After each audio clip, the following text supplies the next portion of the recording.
예, 안녕하십니까. 오늘 간담회 사회를 맡은 대한방사선방학회 김규현 회장입니다. 후쿠시마 원전 사고 이후 국내에서는 다양한 방사선 루머가 이슈가 되어 국민을 혼란케 하는 새로운 형태의 사회 문제가 되고 있습니다. 국내 최고의 전문가와 주요 언론사의 촌철살인 기자님을 모시고 국내에서 사회적 문제가 되었던 주요 방사선 이슈의 본질을 파헤치는 시간을 갖고자 합니다. 대한방사선방학회는 국민의 알 권리 해소와 좀 더 건강한 사회 문화를 만들어가기 위해 이 자리를 마련했습니다. 참여해 주신 모든 분께 감사드립니다. 특히 관심을 가져주신 기자님들께 진심으로 감사드립니다. 그럼 참여하신 분을 간단히 소개하겠습니다. 화면에서 오른손을 들어 손인사를 부탁드리겠습니다. 언론인으로는 중앙일보 김방현 기자님, 네, 안녕하세요. 네, 안녕하세요. 반갑습니다. 네, YTN 김진두 기자님, 네, 안녕하십니까. 네, 안녕하세요. 안녕하세요. 네, 그리고 SBS 조동찬 기자님, 안녕하세요. 안녕하세요. 마이크 꺼져 있어서 안 들립니다. 조동찬 기자님. 안녕하십니까. 네. 네, 조동찬입니다. 네, 지금도 꺼져 있는 안녕하세요. 건가요? 아니, 지금 잘 들립니다. 됐습니다. 네, 이렇게 세 분의 언론인을 모셨습니다. 전문가로는 저를 포함해서 유니스트 김일영 교수님, 방사선 안전문화연구소 이재기 소장님, 안녕하세요. 예, 안녕하세요. 서울대 강건욱 교수님을 모셨습니다. 네, 반갑습니다. 네, 오늘 진행은 4명의 전문가가 5분씩 주요 발제를 하시고 세 분의 언론인 패널께서 주시는 질문을 중심으로 토론을 진행하겠습니다. 패널이 아닌 기자분께서는 가능한 한 온라인 화상회의 아래쪽 채팅방에 질문을 남겨주시기 바랍니다. 예, 그럼 본 발제를 시작하도록 하겠습니다.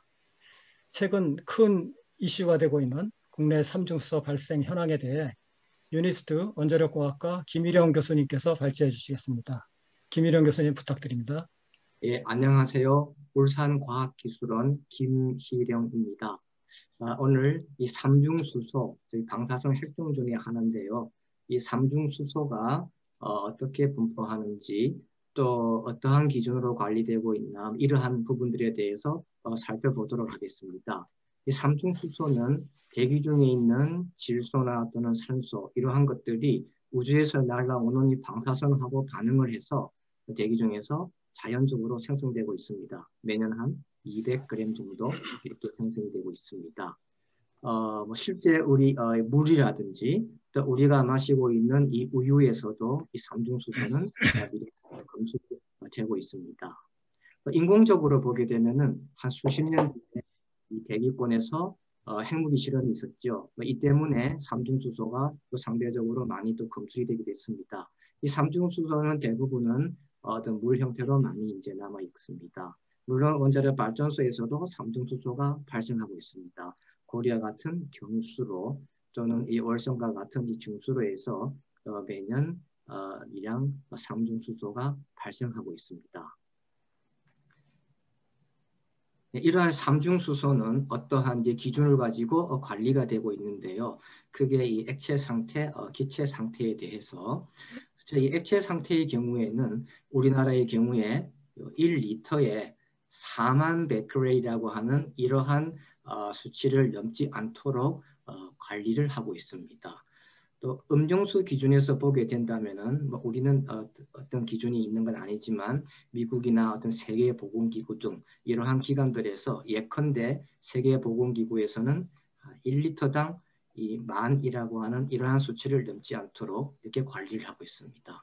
또 기체의 경우에는요, 우리나라의 경우에는 1立方미터당 이 3,000베크렐을 넘지 않도록 그렇게 해서 배출을 하도록 관리를 하고 있습니다. 러시아의 경우에는 일반인에 대한 이런 흡입 기준들도 있는데 1,900베크렐을 넘지 않도록 관리를 하고 있습니다.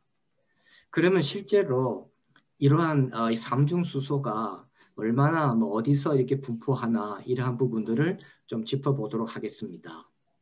우선 이 전국적으로 빗물에 대해서 이 빗물 중에 삼중수소를 좀 보겠는데요. 지금 이 서울을 비롯해서 이런 대도시 지역들, 도시 지역, 또 그리고 섬 지역들 이런 다양한 지역들에 대해서 이 삼중수소가 크고 작은 어떤 분포를 가지고 있습니다. 자, 이렇게 삼중수소가 빗물에서 다양하게 나타나고 있는데 이거를 방사선 어떤 그런 선량 관점에서 보면은 뭐 일반인 기준치에 비해서 약 한 1000분의 1% 정도 이러한 수준으로 나타나고 있습니다.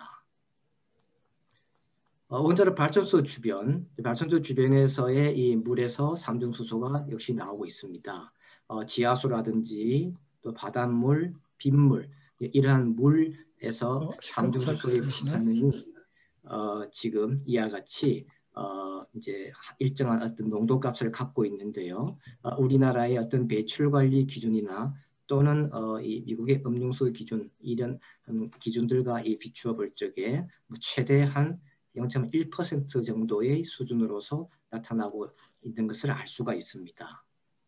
그리고 이번에는 이 공기 중에 대기 중에 삼중수소가 어느 정도나 이렇게 분포를 하고 있나 이러한 부분에 대해서도 좀 보도록 하겠습니다.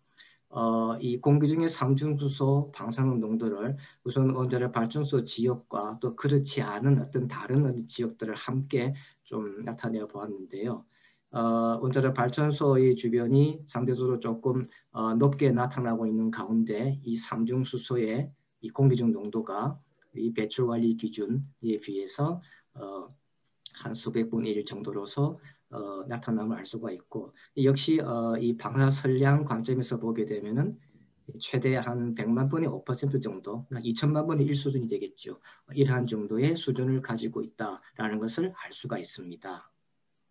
그래서 결론적으로 이 삼중수소에 대해서 보게 되면 이 삼중수소는 우리 주변의 빗물이나 바닷물 등등 이런 환경에서 자연적으로 존재하고 물론 원자력 발전소 운영과 같은 어떤 이런 인위적인 활동에 의해서도 존재한다는 것을 알 수가 있습니다. 그리고 이러한 이 삼중수소가 발전소 주변이나 또는 그렇지 않은 지역에서 즉 전국적으로 골고루 이렇게 분포를 한다. 이러한 것을 또 알 수 있게 되었습니다. 사실 이 물 같은 경우에는 이 방사능 농도가 세계보건기구 기준의 약 한 100분의 1 정도 수준, 또 이 대기 중의 삼중수소는 우리 배출 관리 기준의 약 한 4000분의 1 정도의 수준으로 나타나고 이제 있는데요. 결국은 이 우리나라 환경 중에 존재하는 이 삼중수소, 이것에 의한 이 방사 선량의 관점으로 어느 정도나 영향을 미치나 봤더니 우리 경우에는 약 한 700분의 1, 또 이 대기의 경우에는 약 한 2천만 분의 1 수준으로서 방사선 측면에서 미치는 영향은 매우 작다. 이렇게 평가된다는 것을 알 수가 있겠습니다. 고맙습니다. 예, 김일영 교수님 수고하셨습니다. 예, 다음으로는 국내 라돈 실태와 관리 기준에 대해 국제방사선 방어위원회 ICRP 위원으로 활동하신 방사선 안전문화연구소 이재기 소장님께서 발제해 주시겠습니다. 이재기 소장님 부탁드리겠습니다. 네, 안녕하세요. 이재기입니다. 반갑습니다. 화면 보이세요? 네, 잘 보입니다. 뭐 그 대진 침대 라돈 때문에 이제 그 우리나라에서 라돈 혹은 뭐 토론에 대해서 관심이 많았다가 요즘은 또 조금 뭐 그 관심이 없어지는 것 같은데 또 이 라돈 문제는 어디나 항상 있는 것이기 때문에 또 관심이 너무 없는 것도 사실 좀 곤란합니다.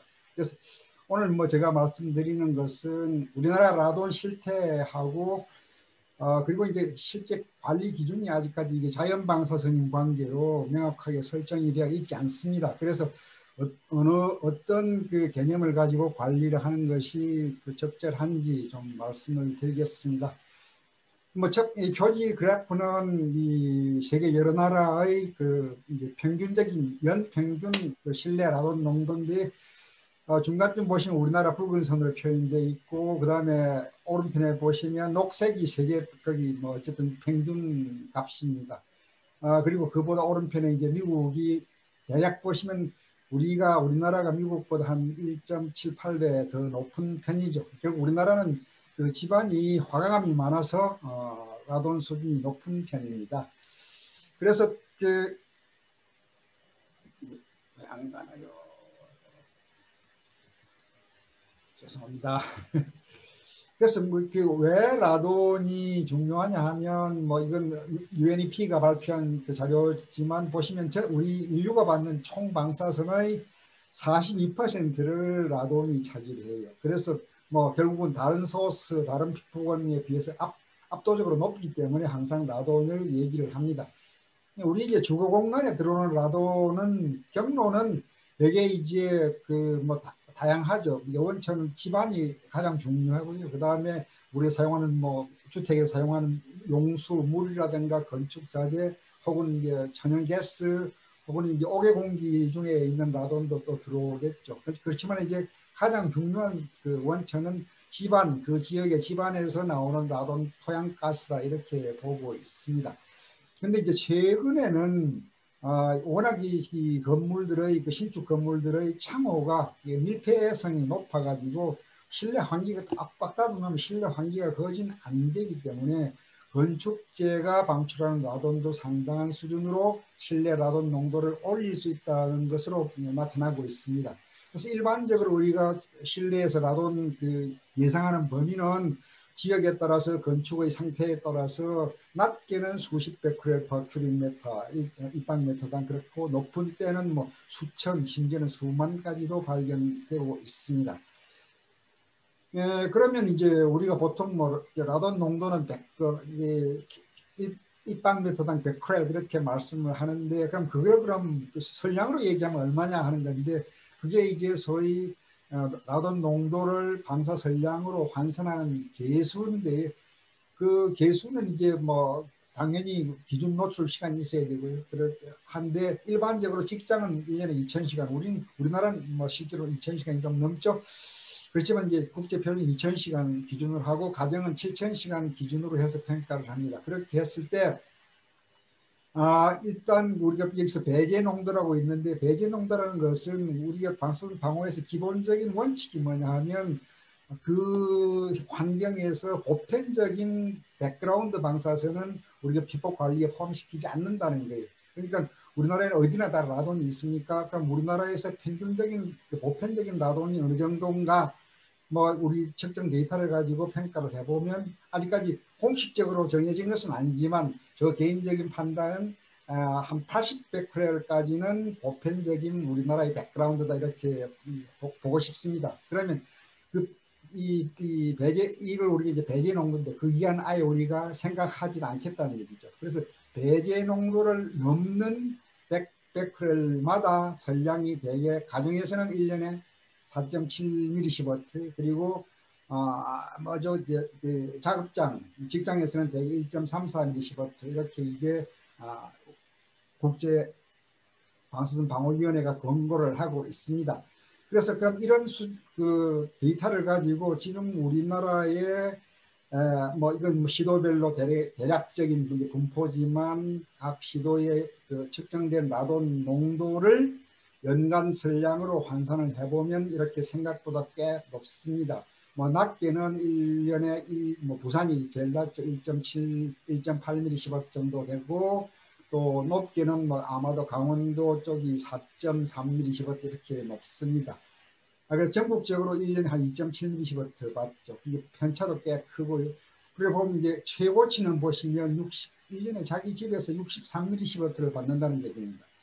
그러니까 이게 이제 그 우리가 아까 제가 처음에 뭐 라돈에 대해서 관심이 너무 뜨거워도 안 되지만 너무 관심이 없어서도 곤란하다는 거예요.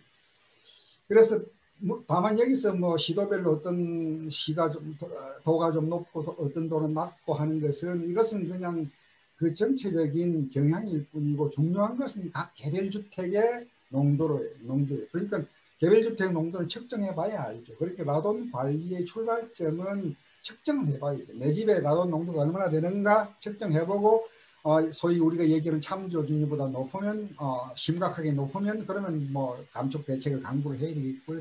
뭐 참조 중위가 우리가 뭐 뒤에서 나오지만 어느 정도 관리할 건가 하는 것은 뭐 예를 들어서 200으로 한다면 200보다 조금 넘는다고 그러면 막 크게 놀랄 일은 아니고요. 뭐 참조 중위 200인데 내 집에 측정해 보니까 210점 나왔다. 그럼 뭐 감축할까 말까 그건 자기 판단이 해도 좋고 안 해도 좋습니다. 그런데 이제 그 200인데 한 400, 500 나온다면 그거는 적극적으로 감축을 권고를 이제 할 수가 있습니다.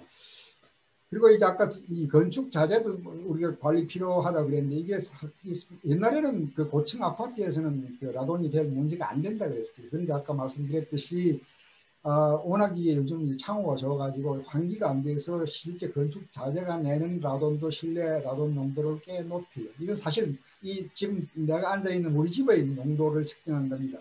문을 꼭 닫고 있으면 계속 증가해가지고 심지어는 한 이틀 지나면 한 350까지 올라가요. 그러다가 이제 환기 좀 하면 이렇게 떨어졌다가 또 올라갔다 오르락 내리락 하고 있습니다. 그래서 뭐 어쨌든 이걸 알아야 결국은 그 뭐 환기도 하고 이렇게 할 거 아니에요. 그래서 측정이 중요하다는 거예요. 그래서 이게 그 관리를 어떻게 할 거냐 하는 건데 관리는 아까 이게 80 이하면 뭐 아예 생각할 필요도 없다는 거고요. 그다음에 주택은 연간 설량을 6mm 정도를 기준으로 합니다. 이 욕심을 잃어서 뭐 너무 많이 부리면 그 비용이 너무 많이 증가해서 안 돼요. 그래서 6mm를 근거로 한다 하면 측정 농도로 이제 백그라운드를 포함해서 한 200베크렐 정도가 적당하다고 저는 생각합니다. 그런데 여러분 아시다시피 이제 환경부는 지금 148로 정해놓고 있죠. 근데 148이라는 것은 미국 기준이거든요. 미국 기준을 사피코큐리 퍼리터를 그대로 단위만 환산해가지고 148 유효 숫자를 3개를 준다는 것은 말도 안 돼요. 이건 아주 라프한 숫자이기 때문에 이건 유효 숫자 뭐 1개 정도면 사실 충분하거든요. 근데 유효 숫자를 3개 해가지고 148 해가지고 뭐 149 되면 위반이고 이렇게 할 건 아니잖아요. 그러니까 어쨌든 근데 미국 기준은 148이니까 미국 기준을 따라가서 하는데 아까 제가 제일 처음에 그래프에서 미국은 우리나라 라돈은 미국보다 한 1.78배 높다 그랬잖아요. 평균이. 그러면 라돈 참조율이라는 것은 그 국가의 그 소위 그 백그라운드를 그 고려를 해야 됩니다. 그냥 미국은 우리보다 라돈이 낮은 나라예요. 그러니까 148로 관리하더라도 국가적 부담이 그렇게 크지 않다고 해서 이제 EPA가 그렇게 설정한 거거든요. 그럼 그건 미국 사정이고 우리나라는 미국보다 라돈이 꽤 높잖아요. 높으면 148은 안 되는 거예요. 대충 계산해보니까 148 정도로 해가지고 우리나라 주택에 이 감축 시공을 한다든가 하려면 적어도 한 뭐 50조 뭐 내지는 100조 원이 필요할 것 같아요. 그러니까 이건 욕심이고 어쨌든 그렇고요. 그다음 직장은 그 특별 면제준을 이재기 교수님 좀 네, 시간 좀 단축 부탁드리겠습니다. 네, 알겠습니다. 직장은 한 그 230 정도까지는 특별 면제를 해가지고 특별히 이제 그 규제를 하지 않고요. 다만 이제 한도는 노출 농도와 시간을 곱해서 하는 거죠. 그래서 한 300만 베크렐 아워 그리고 설량 제약치는 대략 한 90만 베크렐 아워 정도. 그 정도 하면 적절할 것이라 이렇게 저는 생각을 합니다. 예, 이상입니다. 네, 이재 교수님 감사합니다. 예, 다음으로는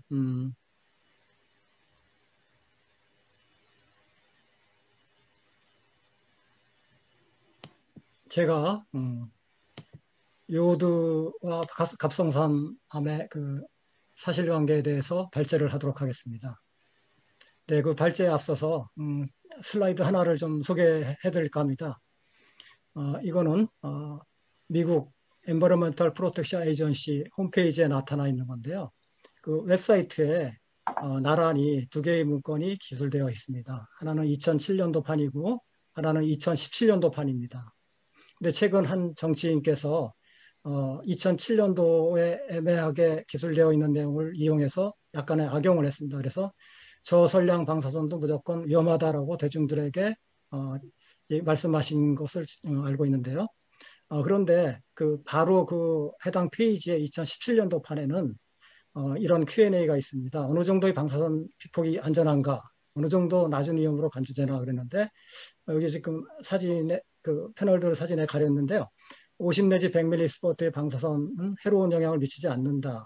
이런 낮은 방사선은 암 위험에 미치는 영향이 작기 때문이다라고 아예 단정하고 있습니다.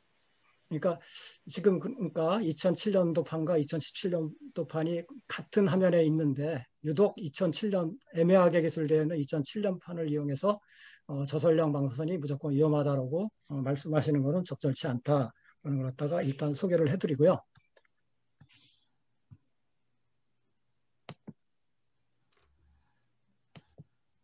예, 그러면 요오드에 대해서 간단하게 설명드리겠습니다. 요오드는 요오드 129는 상충대기에서 자연적으로 생성되고 요오드 131과 마찬가지로 핵분열로도 이제 생성됩니다.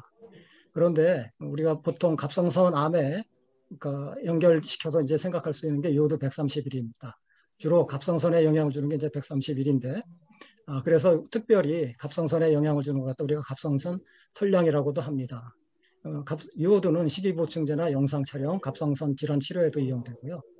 요오드 131은 붕괴도가 좀 가렸는데요. 이와 같이 베타 붕괴와 감마 붕괴를 통해서 제논 131로 안정화됩니다. 요오드에 이제 피폭됐을 때는 어떤 경우가 있냐면은 뭐 이렇게 음식을 먹어서 이제 뭐 이렇게 되는 거에 대해서 이제 요오드 처리로 이제 안정적으로 갈 수 있고 핵무기 실험이나 체르노빌 혹은 후쿠시마 원전 사고로 요오드 131이 이제 방출이 됐지만 현재 환경에서는 매우 낮은 수준이다. 그것은 이제 방광기가 매우 짧기 때문이다라는 게 US EPA에서 밝히고 있는 내용입니다.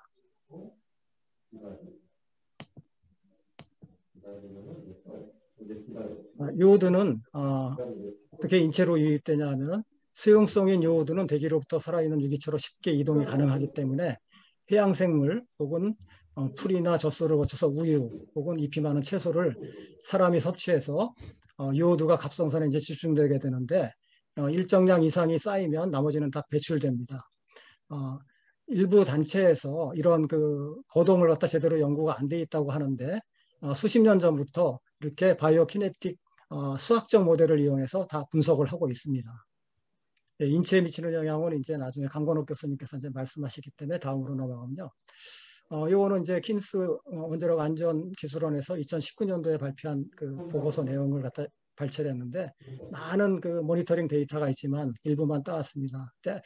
다 말씀드릴 수 없고 다 안정적으로 유지가 되고 있다 하는 거고요.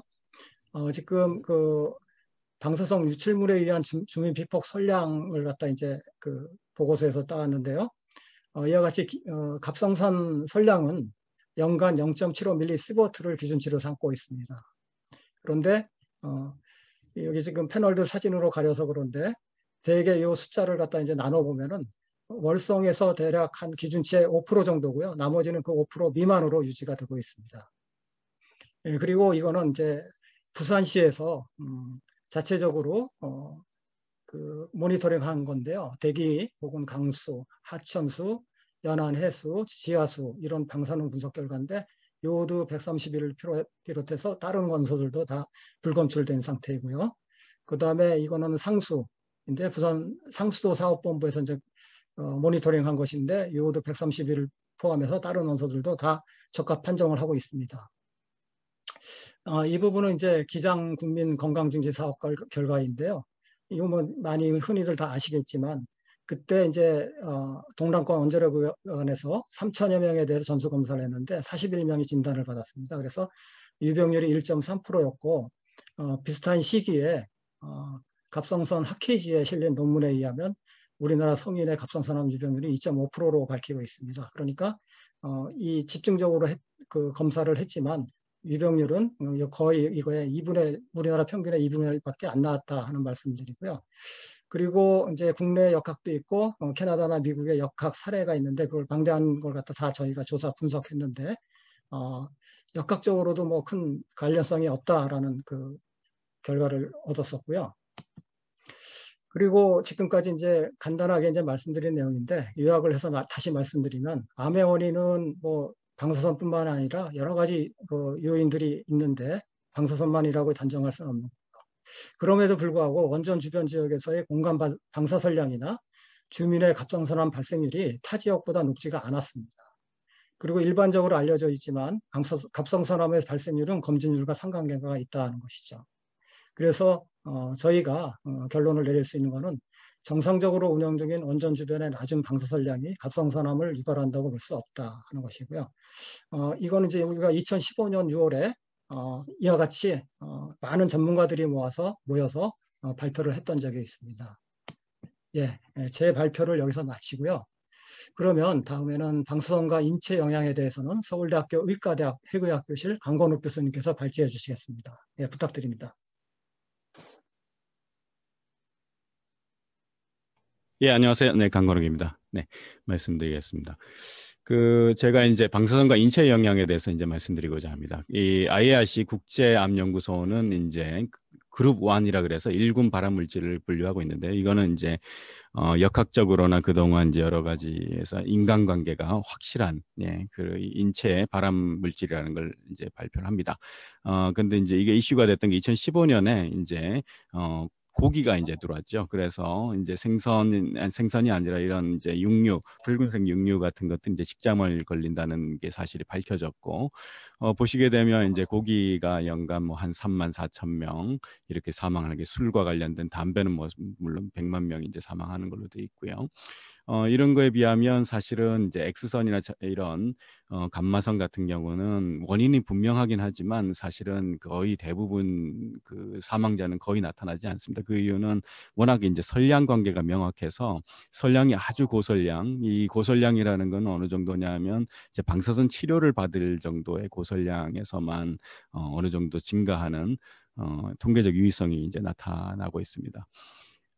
그 이유 중에 하나가 뭐냐면, 우리는 이제 매일 세포당 이제 유전자 변이가 계속 73,000의 송상이 일어나고 있고요. 그러니까 그런데도 불구하고 우리가 이제 암이 발생하지 않는 거는, 이건 대부분 다 이제 커렉션, 즉 이제 고쳐주게 됩니다. 그럼에도 불구하고 새로운 이제 3,000개 정도, 매일 3,000개 정도는 결국 고치지 못해서 암세포가 발생을 하죠. 그럼에도 불구하고 또 암이 발생하지 않는 이유는 우리 몸에 이제 면역체계가 있기 때문에 이것들을 다 죽이게 됩니다.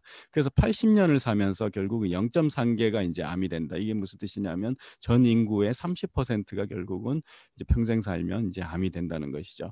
그러니까 굉장히 많은 그 활성산소에 의한, 또는 뭐 방사선이 생긴다, 활성산소가 생긴다, 그런 손상들이 끊임없이 일어나고 하지만 대부분 결국은 암이 되지 않는 그런 이유 중에 하나입니다. 삼중주소 선량 개수 중에 이번에 문제가 됐던 거는 이제 OBT2에 해당하는 겁니다. 이게 이제 일반적으로는 물로 형태로 들어가게 되면 한 10일 정도 되면 이제 몸에서 빠져나가게 돼 있는데, 이 350일, 즉 한 1년 정도 남아 있는 부분인데, 뭐 지질이라든지 이런 부분에 이제 붙게 되면요. 근데 다행히 그 부분에 대해서는 우리 전체 중에 들어온 거지 0.02%, 즉 한 10,000분의 2 정도만 이제 이런 식으로 좀 오래 남습니다. 결국은 이것도 1년이 지나면 이제 빠져나가게 되고요. 그래서 이걸 다 포함해서 계산을 해봤을 때도 사실은 OBT를 포함해서 선량 개수가 ICRP에서 좀 보수적으로 계산한 것보다 오히려 약간 거의 같다고 보셔야 되겠죠. 베크렐당 10의 마이너스 8승인데, 이거를 이제 계산을 해보면 월성 인근 주변에서 가장 많이 나와서 소변에서 나온 양이 이제 리터당 28.8이거든요. 이분이 뭐 한 60kg 정도 되는 성인이라고 봤을 때 연간 0.006mSv가 됩니다. 이거는 아까 이재기 교수님이 말씀해 주셨던 자연방사선 라돈 6mSv의 10,000분의 1밖에 해당되지 않습니다. 그러니까 우리가 이 삼중수소의 원성 인근 주민의 삼중수소에 신경을 쓸 게 아니라 이 월성 인근 주민의 라돈에 오히려 신경을 써서 낮춰줄수록 암 발생 확률이 떨어질 10,000배 정도 차이가 난다, 이렇게 생각하시면 됩니다. 갑상선 암이 이슈가 됐던 거는 이제 너무 급격하게 우리나라 갑상선 암이 증가했고요. 10년 만에 10배가 이제 증가했습니다. 이 10배 증가한 것은 결국 이제 초음파 검진을 너무 많이 했기 때문이라는 게 이제 잘 밝혀져서, 현재로서는 이제 초음파 검진을 하지 말자라는 캠페인을 국립암센터 벌리면서 이제 다시 떨어지기 시작을 했고요. 다행스럽게도 이제 갑상선 암은 굉장히 안전한 암입니다. 그 안전한, 어느 정도 안전하면 최근에 와서는 10년 생존율인데요. 100.8%, 즉 101%입니다. 1% 정도 암에 걸리지 않은 사람에 비해서 오래 삽니다. 제가 이제 10년 이상 제가 갑상선 암 환자들을 쭉 보고 있는데, 그분들 행동을 보시게 되면 암에 걸리고 나서 수술 받고 나면 더 건강해지려고 운동도 하시고 식이 조절도 하시고 검진도 하시고 여러 가지 건강 행태를 더 많이 하시기 때문에 갑상선 암에 오히려 걸리면 일반인보다 더 오래 산다, 이렇게 생각하시면 됩니다. 예, 그 다음에 이제 원전 종사자들이 이제 방사선 노출이 아무래도 주변 사람보다는 오히려 더 주민보다 더 많은데 전 세계적으로 다 봐도 이게 이제 일이 뭐냐면 그 백그라운드 암 발생이죠. 그러니까 대조군의 암인데 그보다 다 낮습니다. 그리고 보통 평균을 하면 25% 낮아요. 그래서 원전 종사자들은 대부분 다 한 4분의 3, 그러니까 25% 암이 적게 걸린다. 이렇게 이제 알려져 있습니다. 우리나라도 이제 조사를 해보니까 그렇더라고요. 그래서 뭐 건강 근로자 효과라는 것도 뭐 얘기는 하고 있지만 그거는 뭐 정확한 명확한 건 없고요. 여하간 원전 종사자들이 받는 피폭 정도 수준에서는 암이 적어도 더 증가하는 것보다는 오히려 감소하는 경향이 있다. 이런 게 이제 통계적으로는 이렇게 나오고 있습니다. 이 버스비라고 이제 환경하는 그 뭐 저기 우리나라 환경운동연합에서 초청해서 강의했던 그래프를 보시게 되면 어느 정도 설명이 되는지 모르겠습니다. 왜냐하면 이렇게 ICRP는 이렇게 리니어 노스레시홀드 모델을 봤지만 버스비의 그래프를 보게 되면 어느 정도 방사선을 더 받았을 때 오히려 암이 적게 발생하는 영역이 있다는 걸 가르쳐주고 자연 방사선이 이 정도 영역인데 자연 방사선을 더 줄이는 수 있는 방법은 없기 때문에 오히려 어느 정도 방사선을 더 많이 받았을 때 이 자연 방사선보다는 오히려 암이 적게 발생한다는 것을 이제 그쪽에서는 강조하게 되는 그런 그림이 되겠습니다. 운스케어 유엔에서 후쿠시마 사고를 보면 후쿠시마 사고에서 방사선 피폭이 워낙 없었기 때문에 사실은 건강상 영향이 나타나지 않을 거라고 생각하는데 그럼에도 불구하고 정신건강과 사회복지에 큰 문제가 생겼고 이게 대부분 다 피난에 따른 생계 유실과 가장 큰 게 사회적 낙인의 이제 스트레스입니다. 그게 이제 우리나라에서 똑같이 일어나고 있는데 뭐냐면 이런 신문에 환경 관련된 신문에 최근에 작년에 나온 신문에도 보면 월성의 5살 아이한테서 17베크렐의 삼중수소가 검출됐다. 어린아이들은 특히 삼중수소 빨리 배출되거든요. 그래서 성인보다 영향이 더 적음에도 불구하고 이런 식으로 이제 낙인을 찍게 되고요. 특히 이렇게 1베크렐 고등어가 걱정이 된다. 이게 결국 아이들 급식에서 아예 수산물을 제외해 버렸죠. 심지어 국산 수산물도 안 먹는 그런 데가 많은데 이게 고등어도 낙인 효과고요. 결국은 이런 부모 심정이 어떤 심정? 이게 바로 결국 이러한 언론에 의해서 이런 낙인 효과 때문에 부모들은 정말 엄청 스트레스를 받게 되고 이걸로 인한 건강 위해도는 굉장히 늘어난 것으로 돼 있습니다. 그건 체르노빌, 후쿠시마 모두 다 검증돼 있죠. 그래서 이제 제가 최근에 곧 이제 3월 초에 이제 번역판이 나올 텐데 제가 번역하는 건데요. 결국은 이제 공포가 결국은 사람들을 이제 죽인다라는 그런 책입니다. 이게 옥스퍼드 대학 명예교수. 이것으로 이제 제 말씀을 마치겠습니다. 네.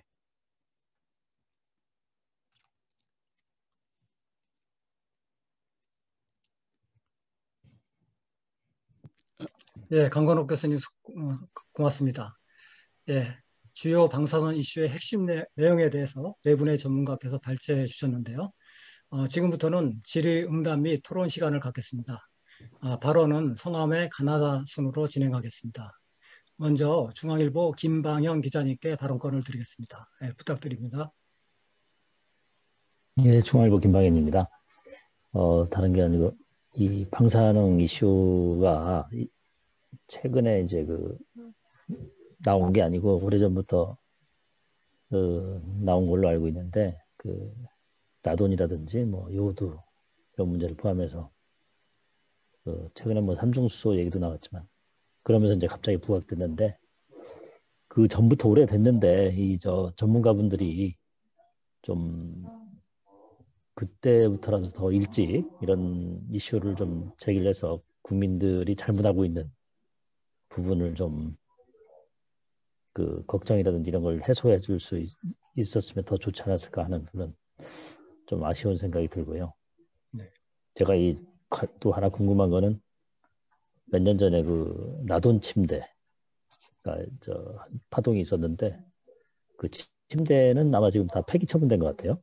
당진 어디 뭐 항구 야적장에 쌓아놨다가 다 폐기됐다고 그러는데 그 라돈 침대하고 지금 이제 건축 자재 뭐 아니면 토양 이런 거하고 라돈 발생량 이런 게 어느 정도 차이가 있는지 그게 좀 궁금하고 그리고 이런 이슈가 좀 삼중수소 말고는 지금 눈길을 끌 수 있을까 하는 약간 그런 또 회의가 좀 들기도 하는데 갑자기 왜 또 요도냐 뭐 라돈이냐 또 얘기를 하면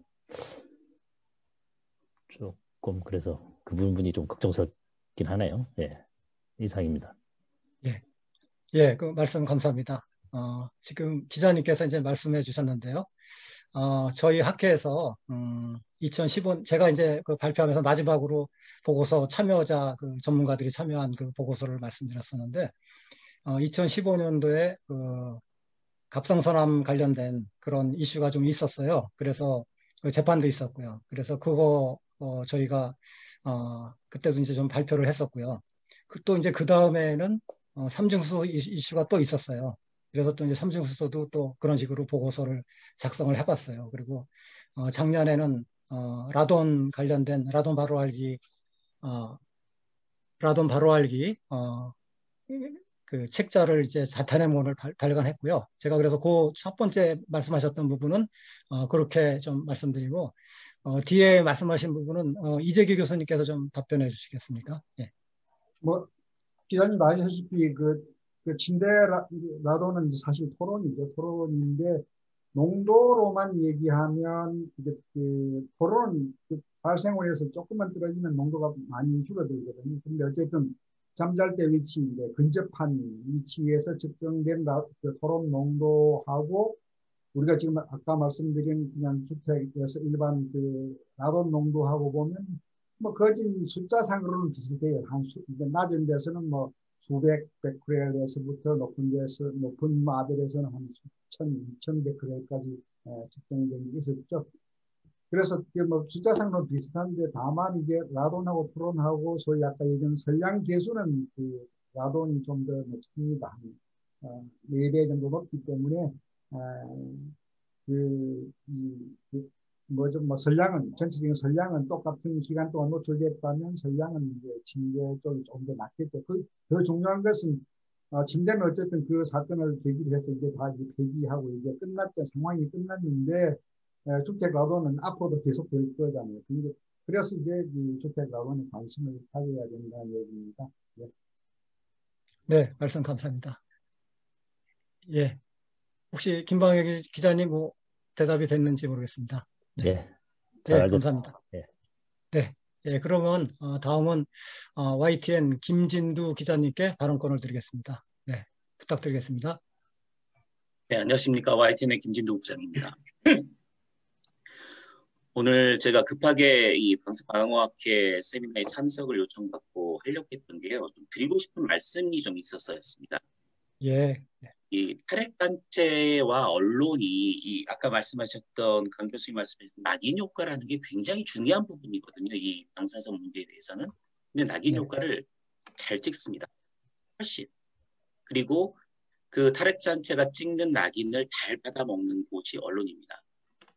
이유가 있습니다. 언론은 안전하다라는 건 별로 중요하지 않습니다. 쓰질 않습니다. 불안하고 뭔가 문제가 있다라는 게 뉴스가 됩니다. 그래서 탈핵단체가 뭐라고 문제 제기를 하면 바로 받아서 쓰는 곳이 분명히 생깁니다. 그게 맞든 안 받든지 다음 문제죠. 언론은 문제 제기가 됐다라는 것만으로 따져면 되는, 그렇게 이야기하고 따지면 되는 거니까요. 그래서 굉장히 중요한 부분들이 탈핵단체가 이렇게 한번 낙인을 찍고 언론을 통해서 낙인을 찍어버리면 그게 비과학적인 내용이라고 하더라도 그걸 다시 원상태로 회복시키려면 탈핵단체가 1의 노력으로 이걸 낙인을 찍었다면 2, 3의 노력을 해도 겨우 중간으로 옵니다. 그런데 그 낙인을 한번 당했던 시민들이나 국민들은 어떻게 보면 조금 더 다른 자극이 있으면 다시 탈핵적으로 갈 가능성이 굉장히 높은 상태로 바뀌어버리는 겁니다. 따라서 제가 드리고 싶은 말씀은 방사선 방어학회 같은 이런 전문가들이 뭔가 탈핵단체 쪽에서 문제 제기를 했다면 그게 사실이 아니고 비과학적인 내용이라면 즉각적인, 그러니까 하루 이상이 넘어가면 안 됩니다. 어떤 언론사들라도 먼저 문제 제기가 되면 그 부분에 대해서 바로 즉각적인 대처가 필요하다는 이야기입니다. 2007년도 아까 교수님께서 말씀하셨잖아요. 2007년도에 저소량 방사선에 대한 문제를 그대로 쓴다는 거. 2017년에 그 부분에 대한 반대 의견이 제시됐는데도 2007년도 걸 그대로 씁니다. 왜? 그게 자기들 주장이 더 맞으니까요. 그게 외국의 다른 저명한 단체에서 했다라는 말이 국민들에게 잘 먹힙니다. 그걸 듣는 순간 2017년도에 다른 그 의견이 나왔다고 하는 거는 사람들이 믿으려고 하지 않습니다. 2017년도에 이랬어? 2017년도에 그랬는데요. 나중에 이야기해봤자 아무 소용 없습니다. 즉각적으로 이건 2007년도였고 2017년도 이렇게 바뀌었다라는 걸로 즉각적으로 그걸 수정하려는 노력이 있지 않으면 하루가 지나고 이틀이 지나면 그거는 이 사람들이 또 괜히 안전하다라고 우리를 호도하는구나라는 그런 생각을 갖게 합니다. 그래서 탈핵단체의 삼중수소 마찬가지고 라돈도 마찬가지였습니다. 이런 부분들에 있어서 비과학적인 문제는 전문가 그룹에서 똑같이 언론을 통해서 즉각적인 대응이 있어야지만 또 다른 이런 사태들이 계속해서 반복되고 더 악화되는 걸 막을 수 있다는 것을 말씀드리고 있습니다. 몇 가지 질문을 좀 드릴 텐데요. 김일영 교수님 그 음용수 관련돼서 미국 기준하고 WHO 기준을 말씀을 하셨는데 기준 차이가 너무 많이 납니다. 그러니까 어떤 쪽에서는 탈핵단체는 미국 기준을 넘어섰다 이렇게 이야기를 할 거고요. 전문가들은 야 이래도 WHO 기준보다는 맞아 이렇게 이야기할 거란 말이죠. 그러니까 어떤 걸 가져오느냐에 따라서 두 군데 다 의미가 있는 것이기 때문에 차이가 근데 너무 큽니다. 740 베크렐 대 10,000 베크렐은 너무 차이가 크거든요. 이런 차이가 어떻게 나타났는지 만일에 이런 문제로 누군가 들어왔을 때 어떤 대응 논리를 세워야 되는지 하나 궁금하고요. 이재기 소장님 오랜만에 뵙습니다.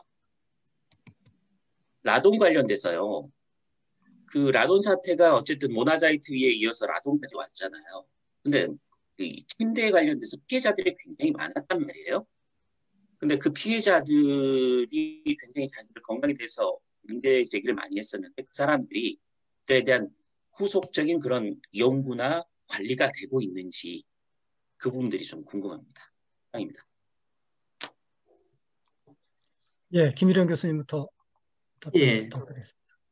예, 이 삼중수소와 관련해서 이제 음용수 같은 경우에 기준치들이 나라마다 좀 다르다 이런 말씀을 해주셨는데요. 이러한 이 기준을 정하는 것은 어떤 인위적으로 어떤 특정한 값 이것이 된다 이런 건 아니고요. 각 나라마다 또는 이 나라의 이 정해진 그 정책이나 실제 이제 방사선적인 측면에서의 어떤 안정성 평가라든지 이런 것들이 이제 기본이 될 것입니다. 이것들을 충분히 바탕으로 해서 좀 더 엄격하게 이렇게 적용을 할 수도 있고 또는 이게 안전하다고 평가되는 범위 내에서 조금 더 이렇게 좀 완만하게 이렇게 정할 수 있는 것입니다. 그래서 그러한 범위 내에서 이러한 수치들이 각 나라 또는 뭐 주마다 조금씩 이게 다를 수가 있습니다. 그래서 이 수치 자체가 상대적으로 이것보다 저것이 낮으니까 훨씬 안전하고 또 거꾸로 이것보다 저것이 높으니까 불안전한 건 아니냐 이렇게 평가할 수는 없고 주어진 이 범위 내에서 이 수용될 수 있는 그런 값들을 갖고 있으면은 그 안에서 우리가 관리를 하고 또한 그러한 범위의 값이라면은 충분히 불안하지 않고 안전하다 이렇게 받아들일 수가 있다라는 말씀을 드리고 싶습니다. 예, 김일영 교수님 감사합니다. 다음은 이재기 교수님께서 추가 답변 부탁드리겠습니다. 아시다시피 이게 침대 토론 때문에 꽤 상당한 비폭을 받은 분들이 수도 꽤 되죠. 그래서 다시 말해서 소위 이게 역학 연구, 방사선 역학 연구 관점에서 보면 뭐 관심이 있는 이제 코호트가 되는데도 불구하고 아직까지 제가 알기로도 아직 뭐 정부든 어디서든 그분들에 대해서 공식적으로 어떤 코호트를 등록체를 만들어서 건강 영향을 계속 추적하겠다는 프로그램은 아직까지는 보지는 못했습니다. 다만 그렇다고 해서 뭐 지금 늦은 것은 아니고요. 아시다시피 이제 폐암이라는 것은 소위 잠복기가 굉장히 길잖아요. 20년 뭐 혹은 그 이상도 보는데 그렇다면 언제든지 가능은 뭐 착수할 수는 있다고 봅니다. 다만 이제 그 소위 그 침대를 사용했던 분들의 그 데이터베이스를 늦기 전에 확보하는 것은 중요하다고 봅니다. 네, 그리고 뭐 나중에 이제 추가로 채팅으로 들어온 질문에 대해서 답변을 하도록 하고요. 이번에는 그러면은 마지막으로 SBS 조동찬 기자님께 발언권을 드리겠습니다. 부탁드리겠습니다. 네. 네 분의 그 간략한 강의 잘 들었습니다. 제가 개념을 정립하는데 큰 도움이 됐을 것 같은데. 앞서 이제 김진두 YTN 선배께서 이제 이런 탈핵 혹은 반핵 단체들의 어떤 주장을 언론이 이제 불안과 공포를 조장할 목적으로, 이제 불안과 공포가 조장돼서 많이 팔리는 건 사실이거든요. 그런 부분을 따끔하게 말씀하셨는데, 저는 거기다 한 개 더 나아가서요, 그런 기사들을 찾아보면 과학자들이 등장합니다. 시청자, 독자들이 보기에는 어디 뭐 내놓을 것 없는 그냥 최고 전문가예요. 예를 들면 삼중수사 논란이 최근에 이제 뭐 바나나 6개 멸치 이것 때문에 확 이슈가 됐었죠. 그것과 관련된 기사를 보면 서울대 보건대학교의 백도명 교수님이 인터뷰가 실려요. 그러면 이제 앞서 여기가 정면으로 배치되는데 강건욱 교수님과 우리 그 이재규 회장님께서 그 갑상선암과 원자력 발전소와의 관계는 전혀 드러나지 않다고 말씀하셨지만, 백도명 교수님은 그런 연구가 잘못됐다고 기사에 말씀하시거든요. 그러니까 뭐 연구자들이 고의로 암 발생률을 낮추겠다 이렇게 사실 한마디로 말씀하시면 그런 논지로 읽히거든요. 그럼 이 부분들은 아까 예를 들면 학자끼리 어떻게 이게 치고받아서 어떤 치열한 디베이트를 통해서 이런 게 정립될 수 있는 부분은 없는 건지, 실은 이렇게 서울대 보건대학교의 교수님과 뭐 강건석 교수님, 서울대 의대 교수님이지만 이렇게 두 분들이 충돌하는 사이라면 실은 이 어떤 대중의 쓸데없는 공포와 이런 불안감을 대중들의 되게 과학적 지식의 부족함, 무지몽매함으로 이렇게 몰아가는 것은 저는 조금 과학하다는 생각이 들어요. 그러니까 톡 집어넣고 그런 분들과 이게 누가 맞고 틀린지를 전문가들 사이에서 조금 가려주고, 만약 어떠한 분이 예를 들면 예전에 이제 뭐 저의 다른 토론회에서 있었지만 갑상선암이 원전 주민들에게 상당히 높다는 것은 그 연구 자체가 문제가 많다는 것은 뭐 다른 교수님들이 이제 지적해 주셨는데, 현장에서 그런 일련의, 그러니까 만약 이 정반대가 똑같은 팩트들을 가지고 정반대 주장을 전문가들 사이에서 하면 누가 잘못되고 누가 그른 건지는 실은 냉정하게 전문가들이 좀 따져주셔서 그런 부분들을 해소해야 되는 부분이 아닌가 싶은 그런 생각이 좀 들고요. 그러면 이제 뭐 삼중수소가 별 위험하지 않다라고 이제 발언해 주셨는데, 여기 이 기사에 따르면 뭐 민중의 소리 기사입니다. 뭐 이분도 이제 서울의대를 나오셨고 과학자신데 삼중수소가 100% 우리 유전자에 미친다고 말씀하셔요. 그럼 이 기사를 읽은 분은 서울의대를 나오셨고 박사님이 이런 말씀을 하시면 삼중수소 위험하다는 생각을 당연히 가질 수밖에 없고, 그 기사를 읽은 사람들이 그런 생각을 갖는 게 저는 과도하다고 생각하지 않거든요. 왜냐하면 전문가의 인터뷰가 하는 거니까. 그리고 그 기자도, 해당 언론사도, 민중의 소리 그 기자님도 전문가 인터뷰를 땄기 때문에 이건 분명히 언론의 어떤 문제 이전에 전문가들 사이에서 명확한 이런 이제 이 과학적 다툼이 정리되지 않은 부분이 있다고 저는 생각이 드는데, 요오드 관련해서도 제가 말씀드리면, 요오드가 지금 우리 코비드19가 사실 뚜렷한 예방약, 치료약 이런 것들이 등장하지 않았을 때 미국에서, 그리고 세계보건기구도 베타딘 가글, 요오드가 섞인 베타딘 가글을 하는 것을 권장을 했습니다. 딱히 이득이 된다는 근거는 없지만 이미 이게 이제 시장에 판매된 약이고, 그리고 이론적으로는 어떤 예방 효과가 있을 가능성이 있으니까. 그런데 국내 의학자 한 분은 그 베타딘 가글, 요오드 가글 하는 것이 갑상선암을 일으킬 위험성이 있다, 그렇게 말씀하셨어요. 그렇다면 그분도 강건욱 교수님과 대학은 다르지만 의대 교수님입니다. 그럼 베타딘 가글에 있는 요오드 정도 갑상선암을 위험할 정도라고 얘기를 한다면, 아니 지금 우리 시중에 판매되는 약은 요드 뭐 수치가 권장량이 훨씬 더 안 된다는 건 뭐 너무나 잘 아실 테니까 그런 부분들이 있다. 그래서 그런 부분들은 뭐 기자들도 대단히 공부를 하고 뭐 세심하게 보도를 해야 되는 부분들이 있지만 분명히 전문가들 사이에서 이렇게 명확하게 좀 따져주시고 실은 누가 잘못된 말을 한다면 명확하게 지적해 주시는 부분은 필요할 것 같습니다.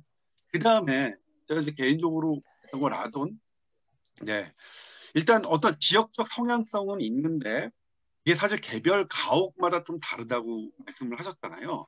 그럼 이 개별 가옥에 대해, 그러니까 그리고 라돈에 대해서 지나친 저기도 관심과 과도한 반응도 문제지만 너무 무심한 것도 그것도 경계된다고 말씀해 주셨는데 그럼 이 개별 가옥에 대해서 사실 이런 아파트나 제가 주민 아파트나 아니면 일반 주택에 사시는 분들은 이 라돈, 그러니까 장기간 노출됐을 경우에 위험성 있는 부분은 어떻게 대처할 수 있는지 그런 방법 조금 설명해 주셨으면 좋겠고요.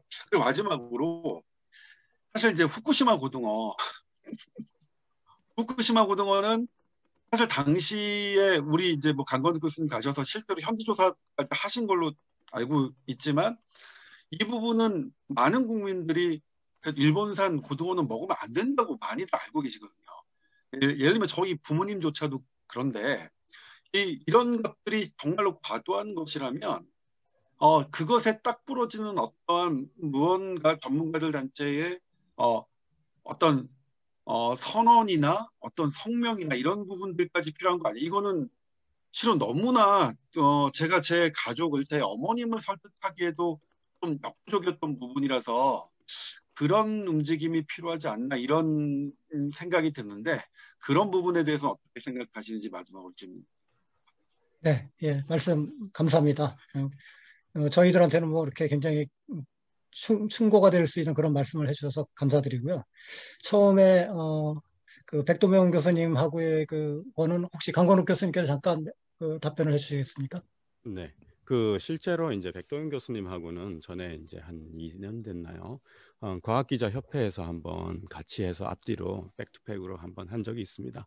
예, 이런 기회는 조금 더 저는 많이 마련돼야 된다고 생각하고요.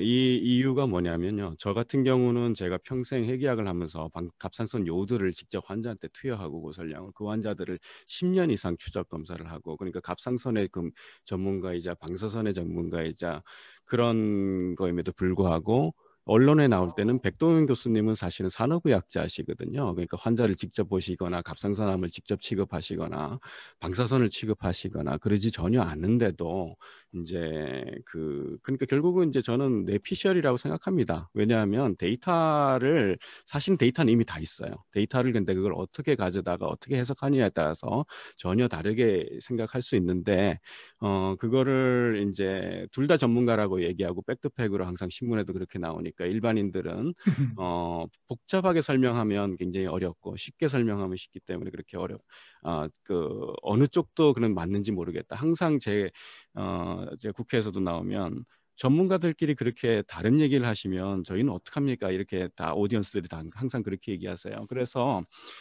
사실 이제 제가 보면 항상 진정한 전문가와 이제 그 수준이 낮은 이제 그 분야에서는 전문가를 일반인 구별하기는 상당히 어렵다고 생각합니다.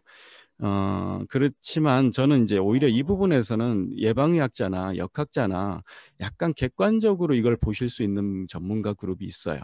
사실은 그분들이 오히려 중재를 나서서 데이터를 그분들 생각에서 다시 해석을 하면 누가 맞았다 틀렸다는 건 분명히 나올 거라고 저는 생각합니다. 지금은 어떤 면에서는 양극단에 있는 말을 하는 전문가들이 나와서 얘기하다 보니까 항상 국민들이고도 있고 그래서 저는 좀 이럴 경우에 저는 이제 예를 들어서 국립암센터에 가면 이런 예방이나 역학만 전문으로 쭉 해오셨던 분들이 있거든요. 그러니까 그런 분들이 오히려 좀 나서서 그러니까 좀 그런 과학기자 클럽을 할 때 좀 그렇게 한번 다시 한번 모아보는 건 어떤가 이런 걸 제안해 봅니다. 예, 강 교수님 감사합니다. 그리고 뒷부분은 이재기 소장님께서 좀 말씀해 주시겠습니까? 네, 마이크 꺼져 있습니다. 아까 말씀드렸듯이 라돈은 제일 중요한 게 내 집 라돈을 측정해 봐야 하는 데이터가 있어야 되거든요. 그래서 그러면 그렇다고 해서 뭐 우리나라 지금 약 2,200만 가구인데 2,200만이 다 그것도 이제 방마다 다 라돈을 다 측정할 거냐? 그건 또 너무 부담이 크죠. 그래서 일단 정부는 어느 지역이 우리나라 현재 우리 국토의 어느 지역이 잠재적으로 라돈이 높다는 것은 이미 데이터가 다 있어요. 그럼 그런 지역부터 우선적으로 이런 지역분들은 라돈을 적극적으로 측정해 보실 것을 권장한다는 것을 홍보를 널리 하고, 그 다음에 필요에 따라서는 어느 정도 예를 들어서 정부 재정으로 측정 비용을 지원을 하든가 하는 그런 프로그램도 필요하다고 봅니다. 그렇게 해서 일단 측정을 해서 데이터가 나와서 그게 참조 의미보다 유난히 높으면 그러면 거기에 대해서 어떤 대책을 강구하는 것은 이제 또 그 지침에 따라서 강구할 수 있도록 그렇게 하는 것이 중요하고, 제일 중요한 것은 어쨌든 국민들이 관심을 가지고 그 측정할 수 있도록 이렇게 정부나 전문 단체에서 적극적으로 홍보를 먼저 하는 것이 가장 제 첫 걸음이라고 봅니다. 그리고 거기에 이제 필요한 적절한 적어도 부분적인 재정적 지원 대책 이런 것도 정부가 생각해야 할 문제라고 봅니다. 예, 이재 교수님, 그리고 제가 채팅방에 들어온 그 강찬수 기자님 질문 중에 그 라돈 침대 해서 그 혹시 채팅방 보셨나요? 아니요, 못 봤어요. 그 EPA에서든 어디서 그 앞에 보면은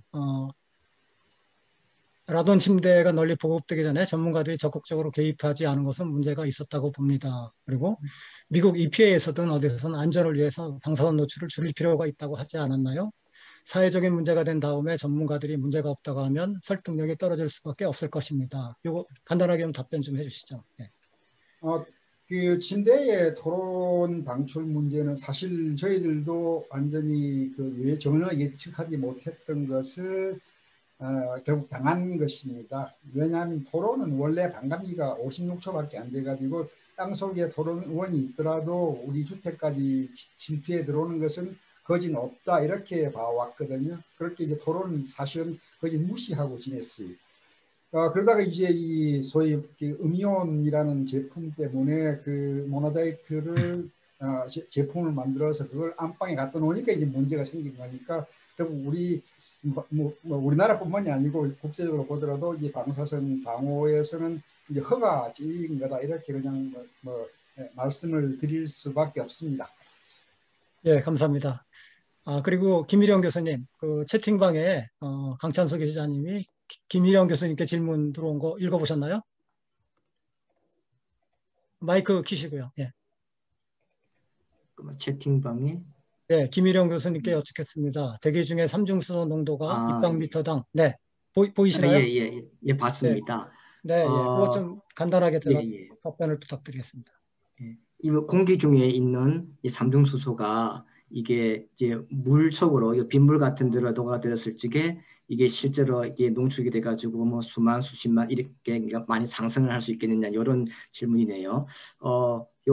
이제 핵심을 말씀을 드리면요, 사실 공기하고 그 물하고 밀도 차이가 약 한 1250배 정도 차이 납니다. 즉 이거를 공기 중이 똑같은 무게라도 이 공기 중에 있는 삼중수 농도가 물 상태로 바뀌게 되면 그 부피가 공간이 약 한 1000분의 1 정도로 이렇게 줄어든다는 겁니다. 그러니까 똑같은 무게인데 1250분의 1로 확 줄어들게 되니까 결국 농도, 즉 농축도 따지면은 상당히 크게 되는 거죠. 그래서 이 기체 상태일 때에 비해서 이 똑같은 무게라도 액체 상태로 가게 되면은 이 농도 측면에서 농도라는 게 뭐 단위 부피당 단위 얼만큼 있느냐 이걸 말하는 거거든요. 그래서 이 농도 측면에서는 이 값이 크게 나올 수가 있는 겁니다. 네, 답변 감사합니다. 예, 시간 관계상 이제 그 질의 답변을 여기서 마쳐야 되겠는데요. 오늘 그 패널로 참여하신 언론인 세 분께서 전문가들에게 전문가들이 깊이 새겨야 될 그런 충고도 해주셨는데요. 그런 충고 굉장히 감사하게 받겠습니다. 예, 그럼 제가 이제 클로징을 좀 해야 될 것 같고요. 현재 우리나라는 방사선에 대해서는 공포 조장과 루머 확산이 심각한 상태입니다. 정확한 과학적 판단으로 국민의 안전이 지켜질 수 있도록 과학자뿐만 아니라 언론인들께서도 국민께 정확한 정보를 전달 부탁드리며 학회정으로서 다음과 같이 호소합니다. 첫째, 방사선 안전에 관해서는 저희 과학자들을 신뢰해 주십시오. 왜곡된 정보와 이미지에 현혹되지 마십시오. 엄밀하게 검증된 과학적 사실을 바탕으로 판단해 주십시오. 둘째, 과학적 사실을 바탕으로 소신껏 발언하는 전문가를 인신공격하는 행위가 발생하고 있는데 이는 즉각 중단돼야 합니다. 셋째, 지금껏 그래왔던 것처럼 국민 여러분의 안전은 전문가들이 지키겠습니다. 제발 과학은 과학의 영역에 맡겨주시기 바랍니다. 예, 본 토론회 영상은 오늘 중으로 유튜브로도 올릴 예정입니다. 기타 궁금한 사항은 간담회 포스터 아래쪽에 연락처로 문의 주시기 바랍니다. 국민의 알 권리 확보를 위해 참여해 주신 모든 분께 진심으로 감사드립니다. 감사합니다. 감사합니다. 수고하셨습니다.